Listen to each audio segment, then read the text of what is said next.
জঙ্গিপুরের ঘটনার দিন মিড নাইটে আমি গিয়েছি, ফলো মাই এক্স হ্যান্ডেল। রাত্রি 1টার সময় আমি পোস্ট করেছি, গভর্নরকে মেল করেছি,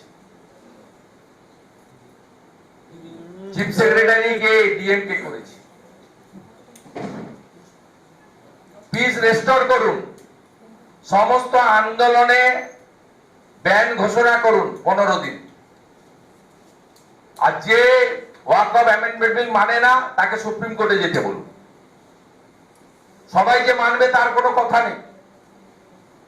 আমরাও স্টেটের অনেক বিলকে অ্যাগ্রিপ্ট হই, আমরা গভর্নরকে কমপ্লেন করি, গভর্নর অ্যাসাইনমেন্ট করে দিলে কোর্টে যাই, কোর্ট থেকে কখনো স্যাটিসফাইড হয়, কোর্ট থেকে কখনো আমরা আমাদের পিটিশন রিজেক্ট হয়।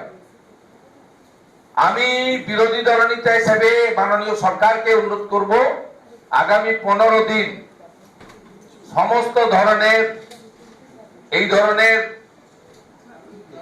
অনুমোদনহীন মিছিল মিটিং এ আপনারা ব্যান লাগান।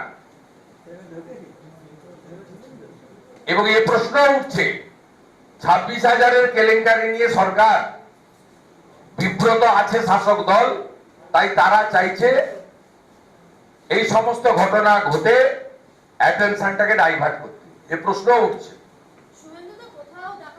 পুরো সিম্পেথি রেখে বলছি, একটা ব্যানার টাঙ্গান। অভয়া মঞ্চের আন্দোলন ফেল করেছে ওই জন্য। মমতা ব্যানার্জিকে টিকিয়ে রাখবো আর জাস্টিস চাইবো। এখানেও আমাদের চাকরি দিন, আমরা যোগ্য, কে যোগ্য কে অযোগ্য উনি বাঁচলেন না।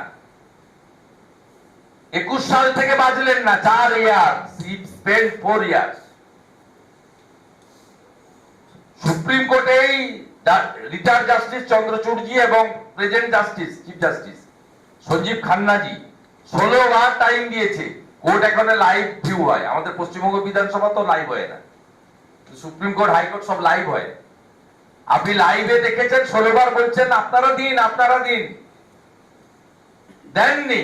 তারপরেও বলছেন আমরা যোগ্য, আমাদের ইনস্টেট করুন। কাকে বলছেন? যিনি 16 বার সুযোগ পেয়ে যোগ্য অযোগ্য তালিকা সুপ্রিম কোর্টে দেননি। উপরে টাঙান দফা 1 দাবি 1 আর বলতে থাকুন চোর ব্যানার্জি। ওই নামটা একদম মুছে ফেলুন বাংলা থেকে। ওই নামটা অ্যাপ্রোপ্রিয়েট ওয়ার্ড হচ্ছে চোর।